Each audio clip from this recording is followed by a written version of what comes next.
Hi everybody.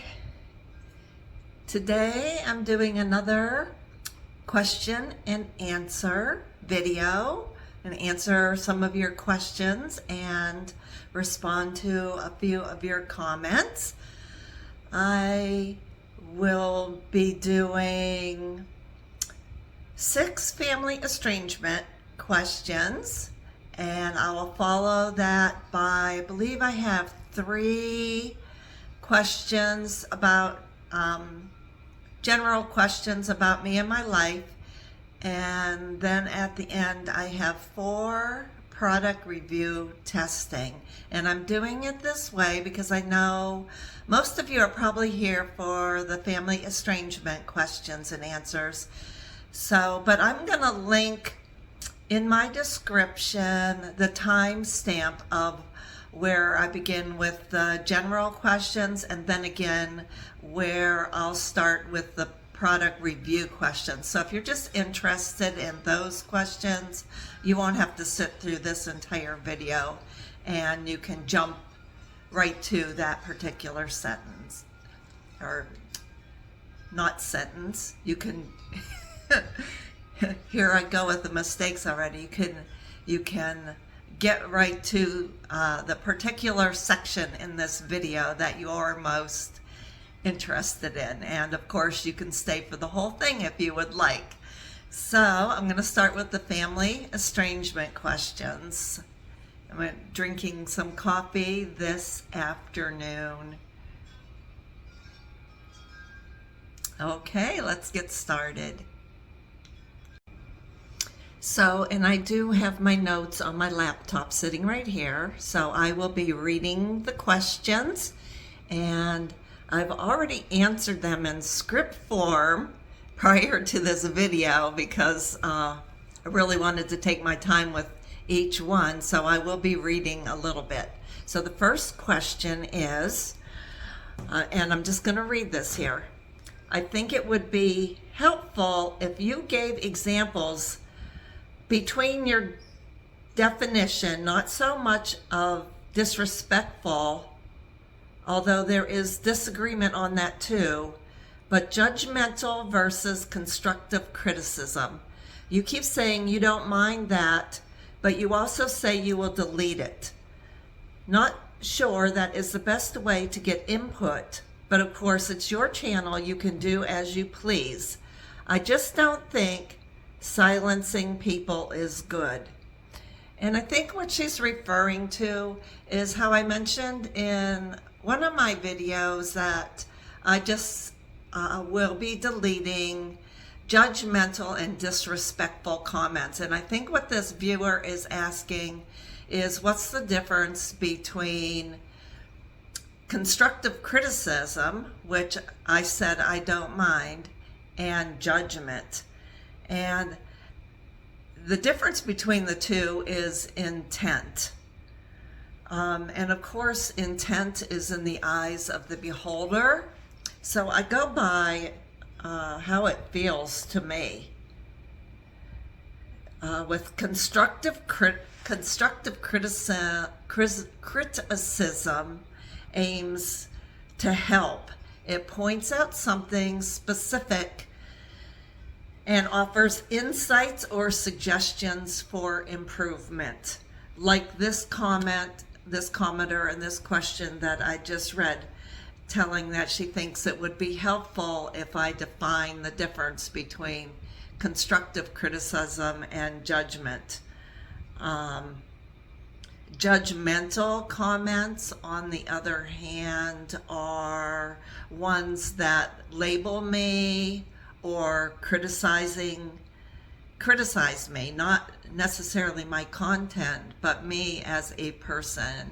Like, you're the problem because you're the common denominator, or comments like, you need help, get therapy. Those comments I don't feel are helpful at all. As opposed to one could say, have you tried therapy? And I would take that as maybe constructive criticism and, honest, legitimate question, people want to know if I've had therapy. So constructive criticism builds understanding, and judgment is just that. It passes judgment on the person. And so the judgmental and disrespectful comments I will delete, and it's not just because for my sake, but it's for my viewer's sake, because I'm here to provide a positive and safe place for others, and nobody needs to hear all that kind of stuff. And that same viewer added, as far as I'm concerned, bring it on, because it only makes you stronger to hear the worst things people can say, even though, of course, they only hear one side and never know the full truth. Of course, everybody's got their own perspective, and when I tell my story, that's exactly just it. That's my story from my perspective. I'm not in a place to tell anybody else's side, unless, of course, they make a comment. I can say, well, they said such and such. But about that comment about being able to handle the negativity making me stronger, I want to say that it's not the negativity that makes me stronger. It's knowing how to protect my peace. And one way I've protected my peace was by blocking my family on social media. Another way is to delete the negative comments. But then again, like I said, it's not just about me. It's about my viewers here. It's all you guys who are so very supportive of me and my channel and what I'm talking about. And I want to support you guys back. And one of the ways I can do that is to try as hard as I can to keep the negativity out of the comments, because nobody needs to hear that. If you have legitimate questions, like I said, in constructive criticism, legitimate questions, those can all be stated in a respectful way. On to the next question, question number 2. This subscriber said, I was just asking if there was any specific incidents where you said, you know what, I'm done with my family, such as a family member doing something to you that was unforgivable and toxic, and you just said, that's it, I'm done. And that's a really great question. And my answer is that for me, it wasn't really any one particular thing with any of my family members. It's more of been a pattern of things going way, way back decades. But there have been like certain, if you want to say smaller things that have triggered me to say that's it. Like on their own merit, they wouldn't necessarily trigger me to say that's it, I'm done with you. But it's more like the trigger in a long line of things. So with my mom, for example, I cut contact with her back in May of 2000, and it was late evening. She had been drinking, and we were sitting in a hotel room, me and her and several other family members, and we were reminiscing about my stepsister, who was unalived at the age of 16 back in 1975. And I was reminiscing about something that I remembered from back then, and my mom just suddenly started screaming at me, saying, no, that's not it, that's not what happened. And I tried to calmly explain that, everybody has their own perspective. Like, you could take one situation and 10 different people will have 10 different, slightly different stories about what happened. And I think that's normal. And I was just saying to her, it's okay, you remembered it this way, I remembered it that way, but she wouldn't have any of it, and she just continued screaming at me. And it triggered me because way back then in 1975, when this happened, when my stepsister was 16 and I was 17 years old, just graduated from high school, my mom had told me that she deserved it. She was asking for it, which was a really painful thing for me to hear back then. And so when this happened in that hotel room, I think I was age 42 at the time. It just triggered me, and I said, that's it. That's when I cut off and severed my contact with her permanently. So that's one example.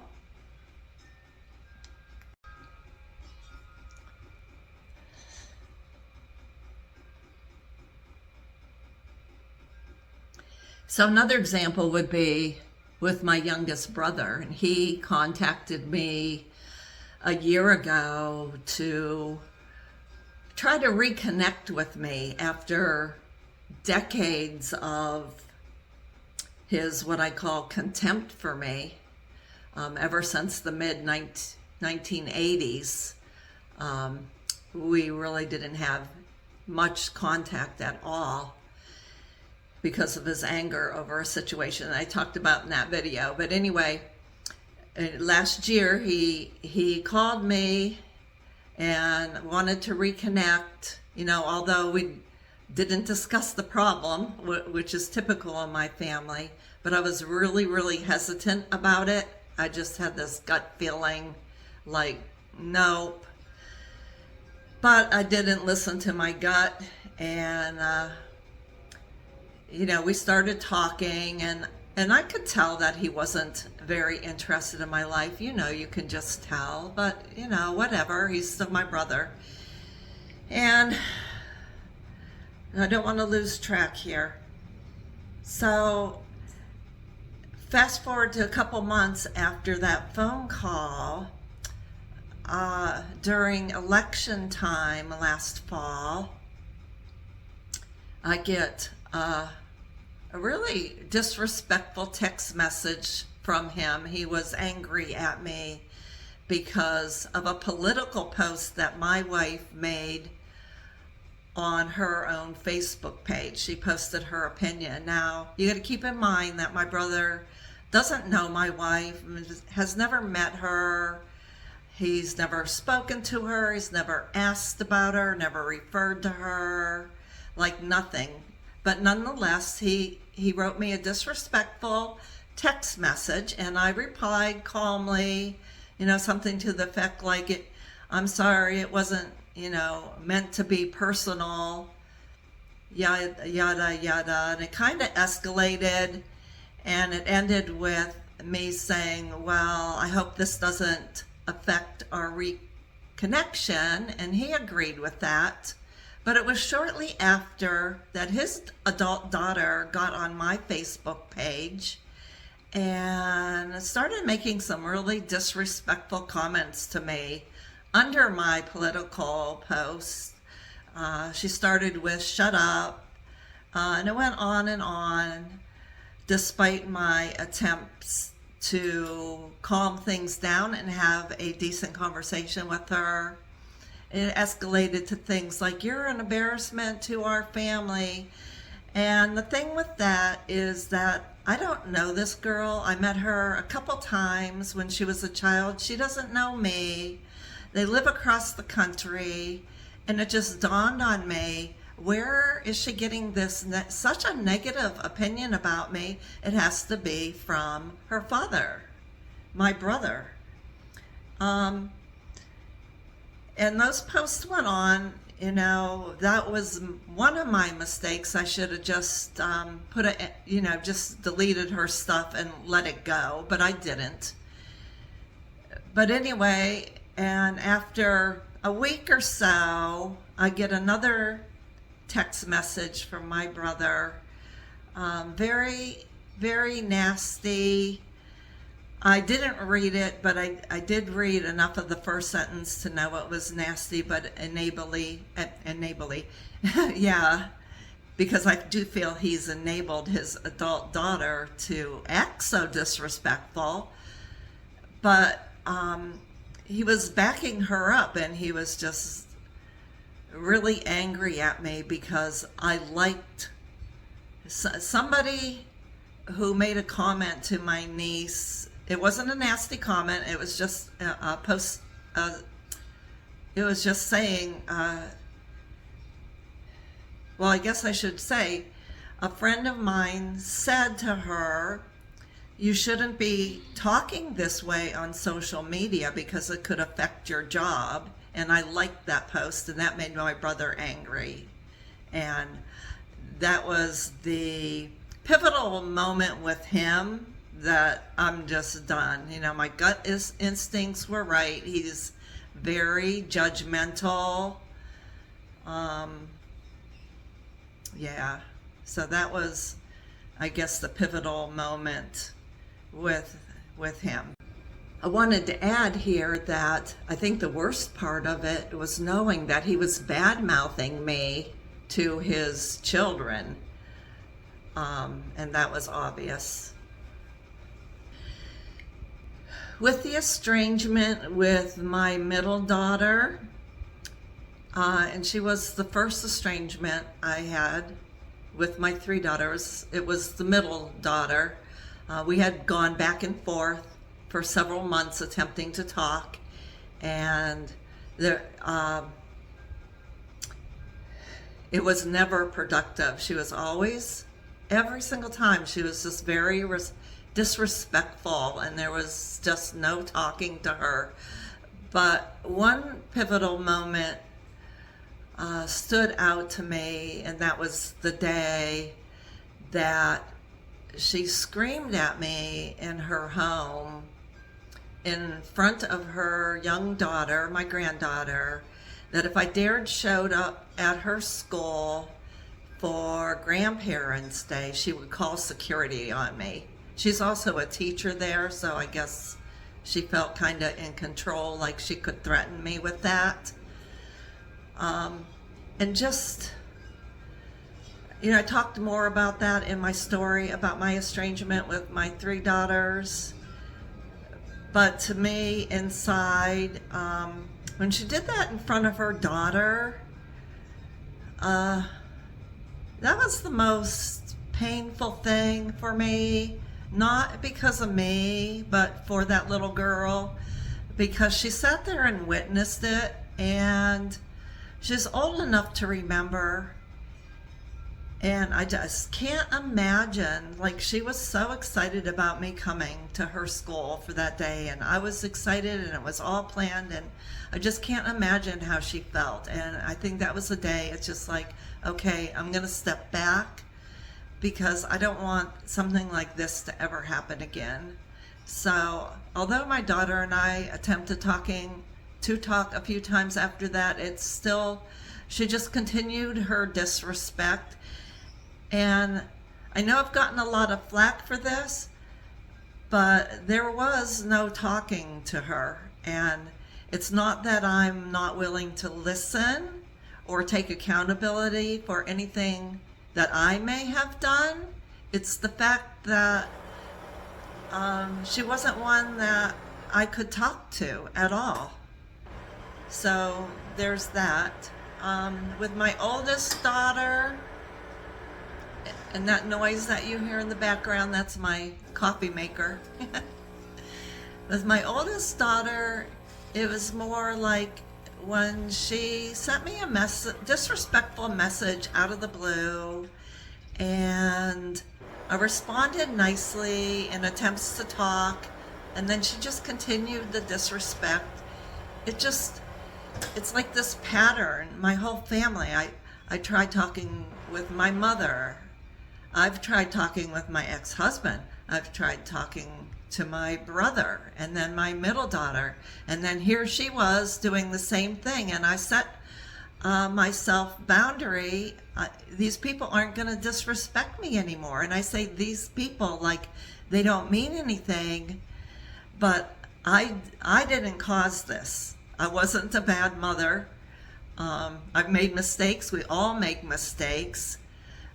But, at the very least, if you have an issue with me and your family, you're going to want to try to resolve it. But none of these people have shown any interest in wanting to try to resolve it. So there's that. I guess I could go on and on with different things that have triggered me, that caused me to say I'm done. But like I said, it wasn't any specific thing in and of itself that caused me to step back from my part. It's just a pattern. It was kind of like the icing on the cake. Like if you're being stabbed over and over and you're bleeding, and I know this is a horrible example, but then this final stab just says, that causes you to back away and just say, I'm done taking it. But with my youngest daughter, she kept insisting on wanting to be treated like an individual, and she didn't want me to lump her in with her sisters, who I was estranged from. And keep in mind that I've only been estranged from the youngest for several months now. And that's, fair enough. She didn't deserve to be lumped in with her sisters. Of course, I wasn't doing or saying anything to lump her in. But her actions and her words were showing me very much that she was aligned with her sisters. And there were a couple pivotal moments with her that caused me to take a big step back.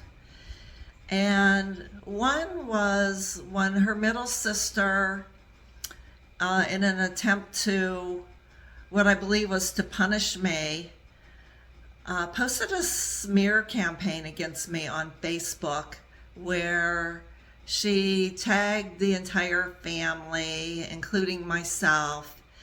And my youngest daughter allowed that post to stay on her page. That showed me that she aligned with her sister. And then the other thing was when she told me, this was during the time we were what I call like partially estranged. She kept ignoring my boundary of asking for respect. I said, let's talk about it. She agreed, but we both need to be respectful. And she never replied to that, but she never was respectful. She continued, she called me names, she was very disrespectful. And I was just taking it as I always have all these years. But anyway, in one of her last messages to me, she said, well, I'm probably going to get married sometime in the next year. And if I do, I'm not going to be able to invite you. Insinuating that I would be a problem, which I don't know what to even say about that. Like, I'm always the one who has wanted to talk and have been respectful. And nobody else has, but she was saying that I would be a problem. I think in reality, just in my opinion, I think she was saying she couldn't invite me because it would make her sisters, particularly my middle daughter, it would make her angry if I was invited, because my middle daughter just really has a lot of anger and hate towards me. And this youngest daughter also made a comment about how she was fighting for change within our family. First of all, that shows me that she is aware that it's a long-time family thing, that it's not just a me thing, it's a long-time family thing. She's wanting to make a change for our family and for her nieces and nephews and for any future children that she might have. Yet here she is excluding me. So those things like really triggered me, and that's when I took a step back and I said, "No, what? I'm done. I'm done with the disrespect. My door is always open if you want to have a respectful conversation," and that's where I left it, and that's where it is today. So there's that, and there's other things with the family that I could go on about, like the boyfriend of an adult niece who I don't know, who messaged me one day and said, "I know people like you." So, and when I questioned him, "What do you mean people like me?" And he couldn't answer me. And I just know it's like all this family gossip and all this stuff combined. It's just like, okay, these people might be blood related to me, but I'm done with them. I have my peace. I'm living my life, and I don't need this in my life. This next one, I'd like to address this particular comment. And this viewer said, "I can imagine this hurts you, but if you continue in this line of self-pity, you will never repair this situation with your daughter." So my answer to that is I don't understand how one equates self-pity with telling your story. There's a big difference between feeling sorry for yourself and sharing what you lived through to try to make sense of it and to try to help others who have been through the same thing. Speaking about this kind of pain doesn't mean that I'm stuck in it. It means that I've found the courage to face it and to talk about it. The same viewer also went on to say, "If you truly don't understand what the problems are, why didn't you read your daughter's Facebook poem and use time to self-reflect before responding with specified accountability?" Okay, it's a legitimate question, but first of all, this viewer is confused because it wasn't my daughter who wrote a poem. It was me who wrote a poem. I wrote a Facebook poem. It was Christmas time, and I was triggered after seeing my middle daughter, who had unfriended me years ago, was posting family holiday photos and making them public, and I believe in an attempt to, what do you want to call it, hurt me, which I truly believe. You can disagree, but that triggered me, and it was really hurtful, and it was Christmas, and I wrote a poem on my own private Facebook page expressing my feelings, which I'm entitled to do. I don't feel like if family shushes you up and tells you to shut up and doesn't allow you to speak, then they can also say you can't express your feelings or your thoughts in any way that you deem that you want or you need to, and to each your own, each their own. I didn't name anybody in that poem. I didn't tag anybody. On the other hand, my daughter, in response to that poem, was obviously very triggered, and she posted this smear campaign post about me and tagged many family members and tagged myself, tagged me. I didn't read it, but I did read the first half of the first sentence to know it was really nasty. But the difference there is intent. I wrote a poem as a means of expression, expressing my feelings. She wrote a post with an intent to not only hurt me, but to align other family members along with her way of thinking. As many of these family members weren't even aware of the situation. And so it was a really nasty thing to do. So something like that isn't going to make me or anybody self-reflect.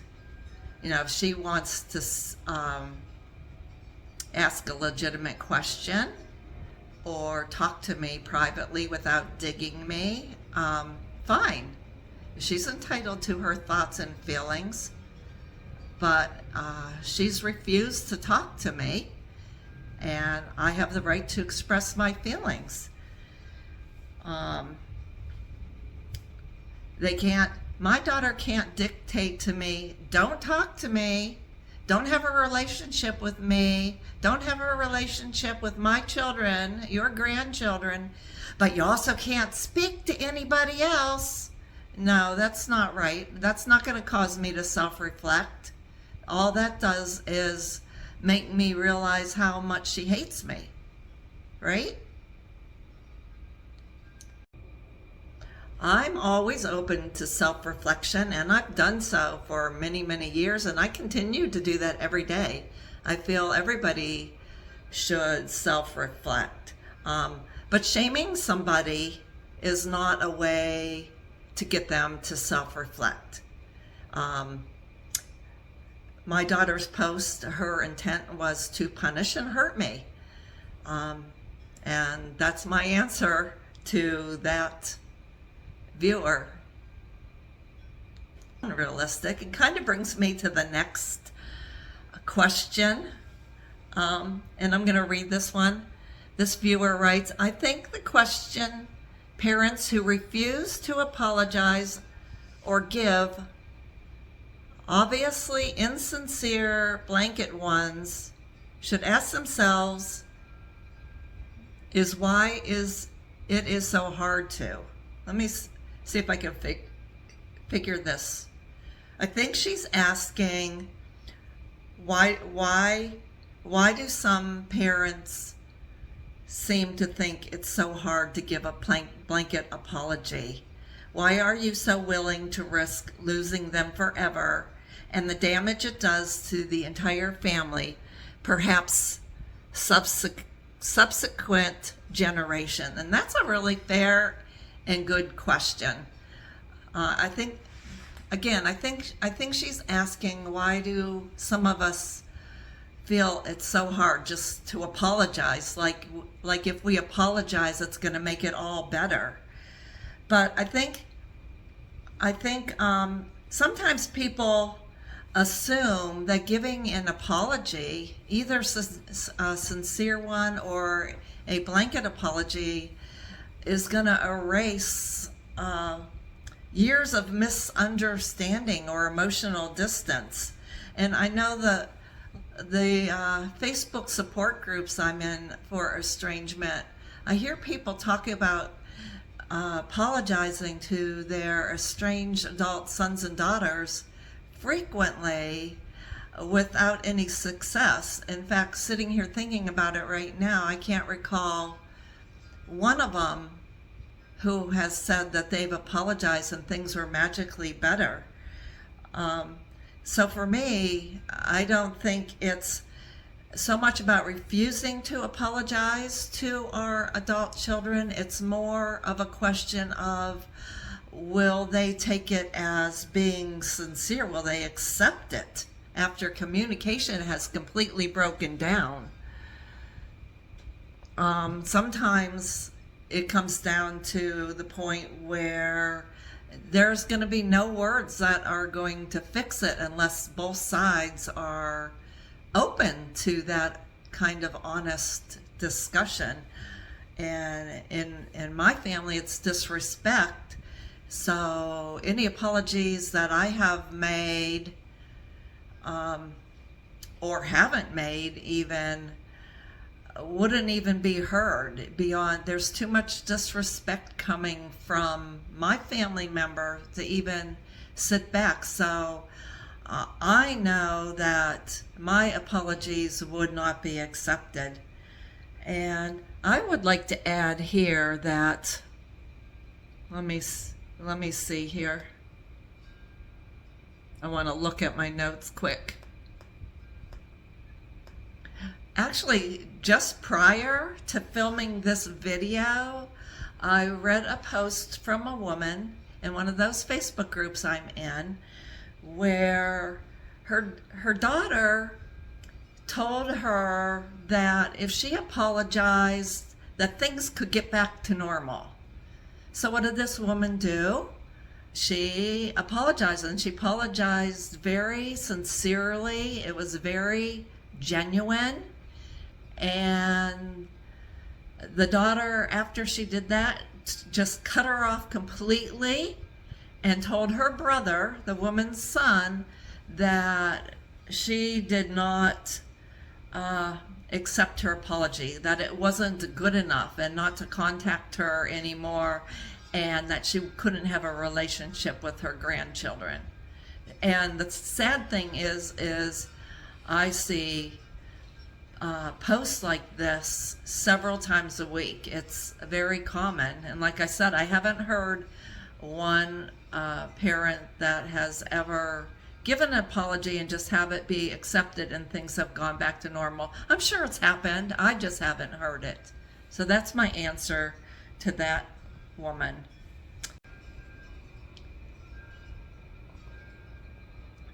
The same viewer asks, finally, when is the last time you apologized? Who was it to and for what? Well, I've apologized many times over many years, decades, to various family members for various things. I have never intentionally hurt anybody in my family. Now, have I at times been angry and said things out of anger? Yes, I'm normal. But as far as the very last time, it was to my youngest daughter, and it was for not going to visit her at her home. Now, I feel I have legitimate reasons for not doing so, despite what some of the comments I've had say, but regardless, it hurt her feelings, and I did apologize, and I've apologized more than once for not doing that. But the thing is, that is not what caused our estrangement, and that's important to note. Like, you can't just say, well, you were a bad mom because she bought this house and it was so exciting for her and you should have been there, and all that's right and good, but it's not what caused the estrangement or led up to the estrangement. It was kind of just like the icing on the cake for her to validate her feelings, like I'm a bad mom, like she's hearing from the rest of the family. So, you know, we already had this partial estrangement all along, and even the thing about her house didn't lead to the permanent estrangement. But that's that. Next question. This person says, did you ask your hospitalized daughter if she thought you knew? It sounds like she thought you knew and then did not see her. Well, to explain for those of you who don't know what this is referring to, is at some point during the period of months when my middle daughter and I were attempting to work things out, she had to go to the hospital for something. And I was only made aware of this after seeing a Facebook post that her husband posted. So I did not know that she was in the hospital. But nonetheless, she was very angry at me for not coming to see her when she was in the hospital. And that's very legitimate, and that's what I'm assuming she was angry about is that, hey, I was in the hospital and you must not care about me because you didn't come, which is very legitimate. But when she brought this up, I never had a chance to explain to her that I didn't know. I attempted. She just screamed. I mean, like literally screamed and yelled. Like, I'm not even sure she even heard me say that I didn't know. And if she did hear me, I wasn't believed. There was no talking to her at all. So I don't see how anything can ever be rectified when I'm getting this kind of response. You know, when my family members bring up issues with me, they don't tell me what the issues are. They just judge me, criticize me, name call, belittle, shame, try to embarrass me, things like that. And some people might think, well, you should know, you're not listening to them. You should read between the lines. No, I don't. I don't need to listen to respect and disrespect. I'm not going to listen to disrespect. You can't expect somebody to change, hear you, respond positively or anything when you're screaming and name calling and belittling. Okay, this is the last question and comment I'm going to address about my family estrangement, and I want to take a little time with it because I think it's a important question. And this viewer says, the negative way you spoke about people who are MAGA says a lot about your view of anyone who is MAGA, i.e. your family. So I think there she's saying that she believes I have a negative view of my family because they're MAGA. And let me just go on with her comment before I answer that. I'm genuinely curious as to why you mentioned it at all. That should have nothing to do with any of this, but maybe it does. Okay, so first let me say I am not a MAGA supporter at all. I am not afraid to talk about politics on my channel. And actually, prior to any of my let me say this right. Prior to last fall, during the 2024 elections, I was not even aware of any of my family's political views or sides, with the exception of my oldest daughter, who I only knew as being a Republican. I can't recall any political talk in my family at all. You know, my family doesn't talk about anything important, as I've mentioned before. But I really had no political view of my family at all as it pertains to politics. But now in reflection, looking back, I do believe politics has played a part in my family estrangement, and that's why I brought it up. It's not the reason for it, but it has played a part. It began with the permanent estrangement from my youngest brother a year ago, because like I mentioned earlier in this video, he got angry at my wife and for me for posting our political views on our own private Facebook page.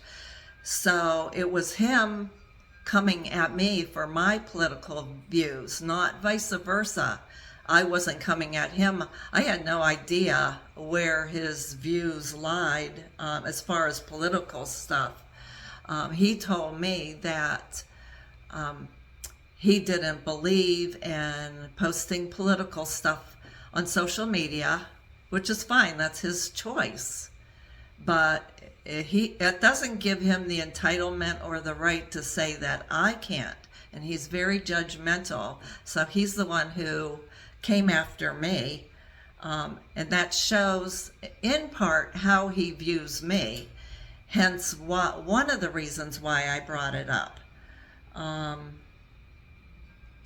And then just this last spring, my youngest daughter made a comment to me about how I shouldn't be making, she insinuated I shouldn't be making political posts on my Facebook page knowing our family is MAGA. So that was my first real instinct that, yeah, this is part of the problem. We just don't align, I want to say morally, if you want to say. So let me see what else I wanted to say about this. I have received a lot of flack about my political views, but like I said, I'm not afraid to talk about it. Respectful disagreement is fine. I don't agree with MAGA at all, but I would not cut off my family for it. However, it's the disrespect that has caused me to step back.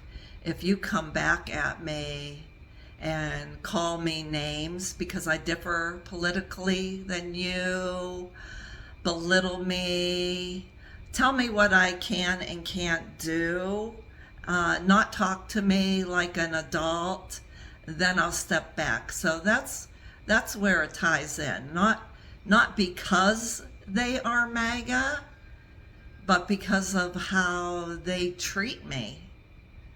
So I hope that answered that question. And now I'm going to move on to, I have a couple general questions about me and my life. Another drink of coffee here. This viewer, this comment was made under my video, my mobile home tour, and she says, "So nice of you to share. Your voice is soothing. May we ask why you are moving?" Well, first of all, thank you for the comment about my soothing voice. It's just me, but thank you. That was nice. About moving, we have a few reasons for wanting to move. The main one is that although we own this double wide mobile home and we really love it, we also don't own the land. We have to pay a high lot rent, so it's kind of like we are owners and renters, both. And so that's the main reason. As far as like the estrangement, we do live less than an hour away from my 3 estranged daughters, and I don't have any hope for reconciliation. I don't believe it will happen, nor do I want it to happen at the status quo that it's at. So we see no reason to stay here. Plus a move would bring us closer to some of my wife's family, and that would be really nice. Also, there's the hurricane issue. So we took a direct hit here in my city from Milton a year ago. So there's that too. So those are the main reasons. The next question is, this person says, have you ever thought of getting a little house dog? I'm telling you, they are loads of fun. They're like your baby and they love unconditionally. Animals know our true hearts. I'm a cat person too. They are awesome fun, but much more independent. A small house dog is an awesome pet and can travel with you as well. Just a thought. I know it's not for everyone, but when I'm feeling sad or depressed, I start to feel better when I snuggle one of my pets. Yes, I agree with everything. That unconditional love from a pet is just awesome. We actually had two. We had a small dog and we had a cat, and we lost both of them around the same time in 2023, and we miss them dearly, and we do want to get another baby. And the thing is, like I just talked about, we do plan on moving, so we feel it's best to wait till after we move, so we wouldn't have to put one and uproot one. And I know they're very what do you want? What's the word? I wrote it down. Resilient. I know pets are very resilient. However, we're probably going to need to rent temporarily after we move, and it's not always easy to find a place when you have a pet. So yes, we're very excited, and we want a pet badly, and they are just great. We love animals. We love all animals here. Well, maybe not snakes. And the last general question I have, it's actually more of a comment.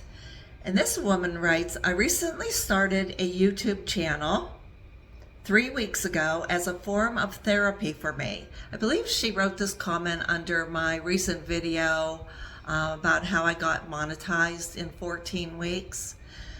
So she says she started her YouTube channel 3 weeks ago as a form of therapy. She likes to take walks in nature and put the videos to music. The first time I did it, I got really excited about it, and now I want to do it every day. So, and I just think that's wonderful, because that is one of the main pathways to peace in estrangement. If you have something to look forward to, and for me, I have many hobbies, and I've talked about some, and I post videos on some of the things I do, and of course I have my YouTube channel. But this lady is utilizing YouTube for posting videos to music about something she enjoys. And she's a brand new channel, and I took a look at her channel, and it is very calming and relaxing if you really like nature. I just wanted to give her a quick shout out. Her channel is called Over 60 Scene, and I am going to link her channel in the description of this video. So I just want to show you guys that there is a pathway to peace after estrangement, during estrangement, and it's not just me achieving it. Other parents can achieve this too, and so can you. Okay, in this last section of this Q&A video, I'm going to talk about product testing. I have a few questions. I had mentioned in that video that I did on product testing that I would do a follow-up video to that if I got enough interest, but unfortunately there is not a whole lot of interest, which is fine. I'm open to doing more in the future if anything changes. So I thought I'd just throw in these questions here with my regular Q&A videos. I will link that video on my product testing in the description here in case you're interested in taking a look at it. And so I have a couple, let me scroll up here and let me see. I have a couple questions here about my product testing. Just give me 1 second. The first one here says, I would love to do product testing. I bought 53 items this month off Amazon, but I don't know what Vine is. Can I do the product testing of the items that I bought off Amazon Prime? And how do I get in touch with anybody? My whole house is full of Amazon items, so is mine. I'm retired and would love to find something to subsidize my income. Well, first of all, let me say that you don't get paid for product testing in most cases, but you do get free products which in turn, I guess it's kind of like getting paid because it does save a lot of money. Amazon Vine is a program that lets us reviewers review products and test them for free based on our real experience, and then we share our honest feedback. Because of my agreement with Amazon, I cannot share any of the behind the scenes details about the program. It's one of the rules that they have about how the program works. I can tell you that Amazon Vine is an invite only program. There aren't any applications. And yes, to answer this woman, you most certainly can review the items that you've already personally bought from Amazon. My suggestion is give detailed and honest reviews. If it's a negative review, Amazon doesn't care. They want you to be honest. That's one thing I really love. Just be honest. Give detailed reviews about all the things that you've already purchased. And it's totally up to them who they invite into the program. So all I can say is go ahead and review what you already have. And if they do invite you, it will come via an email. Next question. I have thought about product testing, but always worried I would get caught in a scam. Can you give me some advice on that, or do a video on that when you have time? I live in Ontario, Canada, so maybe I won't qualify. Who knows? Elbows up. Love how you are against what is happening in your country. Okay, so this is a really important topic in the whole world of freebies, sweepstakes, product testing. First, let me say that the United States and Canada do share some of the same product testing programs, and I am aware that Canadians have their own unique programs, and I'm not familiar with those. But I imagine the scams in both countries are pretty much the same. After a while, after you do this a while, and I've been doing this since 2017 or 18, I forget. But I imagine the scams are pretty much the same. But for a beginner, some of the major things, and I have them written down because I don't want to leave any of these out. But one of the things is never pay for a product up front. Don't pay for it. That being said, there are a couple of legitimate programs where you are required to purchase a product up front and then you get reimbursed from it. Those are rare, but there are some legitimate ones. One I can think of right off is called Stack Influence. They are very legitimate. I've gotten some great products through them. I haven't used them for a while, so I'm not sure if their program is the same, because these programs do change. I would have to do some research. But I'm sure you're probably saying, well, how do I know if it's a legitimate one or not? Which is a great question. I would suggest as a beginner, you don't start with a program like that. And then after that, if you're ever concerned, just do your research. You can ask me. You can join my Facebook group. It's called Apply to Try, Let's Talk. I believe this particular viewer may have already joined it. You can ask questions in there.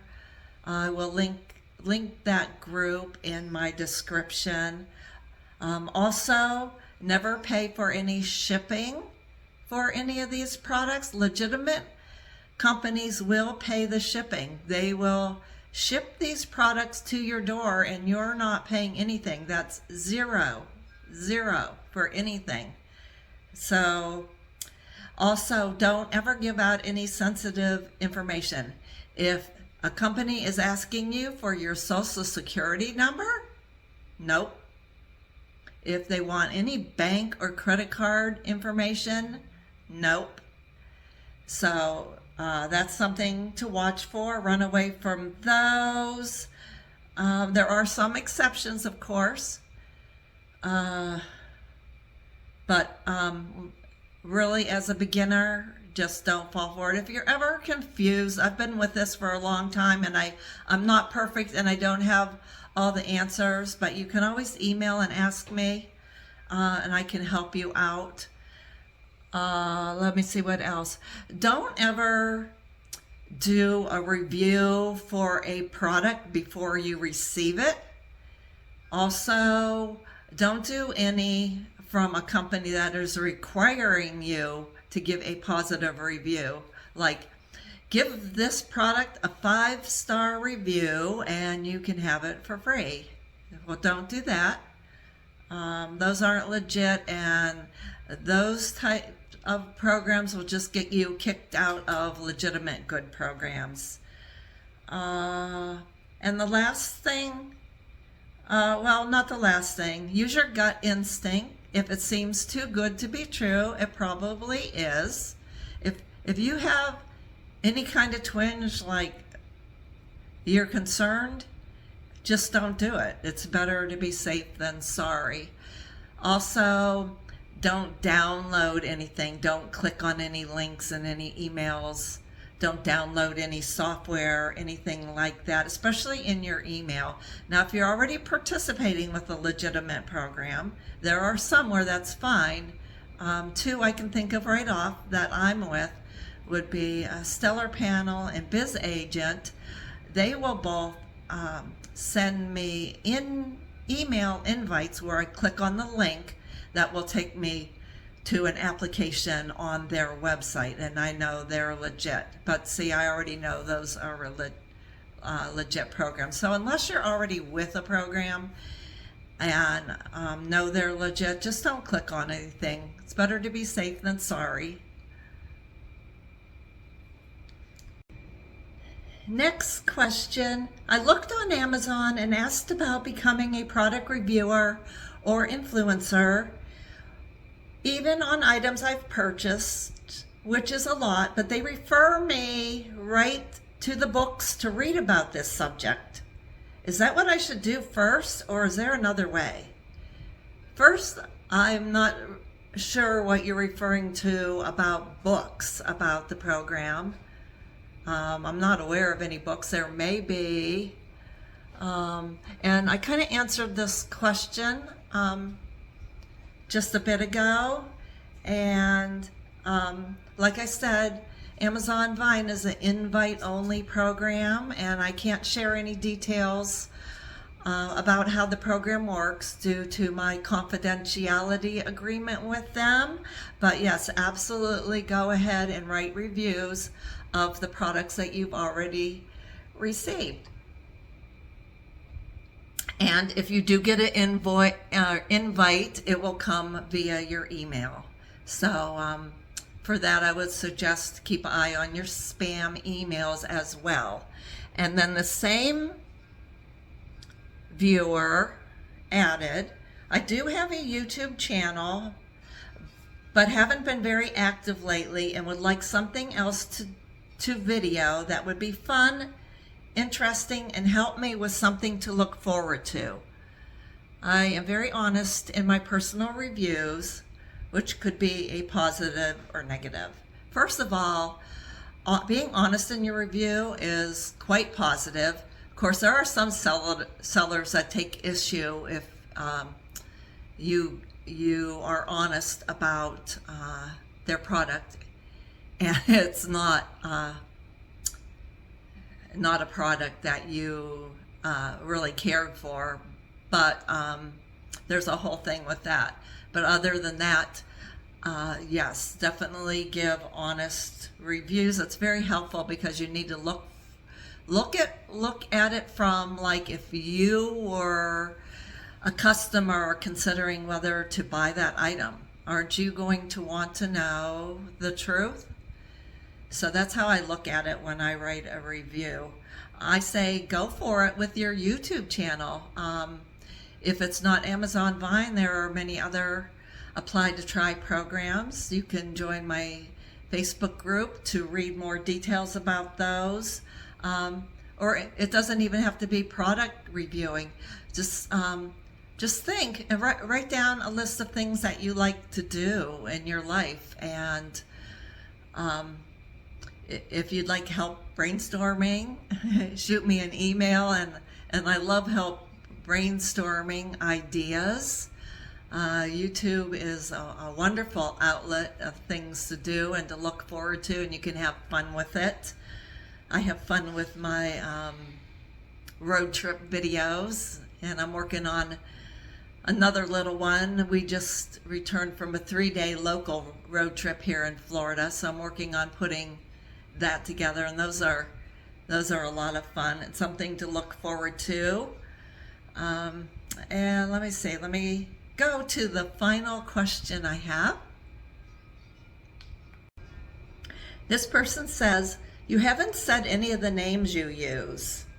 Can you please be more specific on some company? Thank you for the video. Well, I'd be happy to be more specific on any one of the product testing companies that I'm involved with. However, I'm just not seeing the interest enough to make another standalone video about that. Like I said, I'm open to it in the future. I could suggest, like I also said, to join my Apply to Try Facebook group, because there's a lot of detailed information there, which I'll be upfront and say I do need to update, because these companies do change.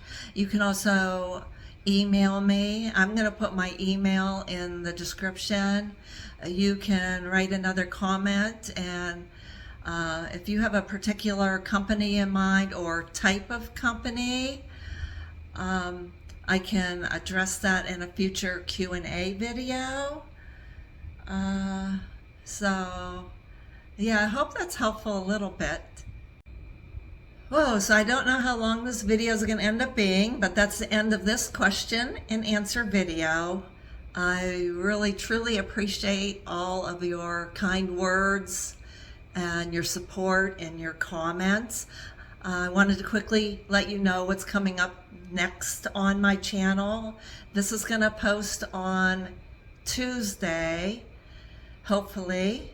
On Wednesday, and my next reflection video is going to be why speaking my truth still triggers my anxiety after estrangement. And then coming up this Saturday on November 1st, it's hard to believe it's going to be November already, I'm going to do a follow-up video on my story about my estrangement with my 3 daughters. So that hopefully will be on Saturday. And as always, I'm happy to clarify anything with you guys. I read all of my comments. If I haven't answered your question, I apologize. The YouTube studio only lets me see original comments. So for example, if you're responding to somebody else's comment or even responding to my comment and have a question or something you'd like me to talk about, I'm not going to see it unless I actually go to that video and scroll down through. So if you make your own new original comment, that will come through on the back end and I'll see it. You can also email me. Like I said, I'm going to leave my email in the description. And I think that's all about it. So thank you all for being here again. Thank you for your support, all your kindness, and I hope you're all having a great day. Love to hear more about you, where you're watching from, and I will see you in the next video.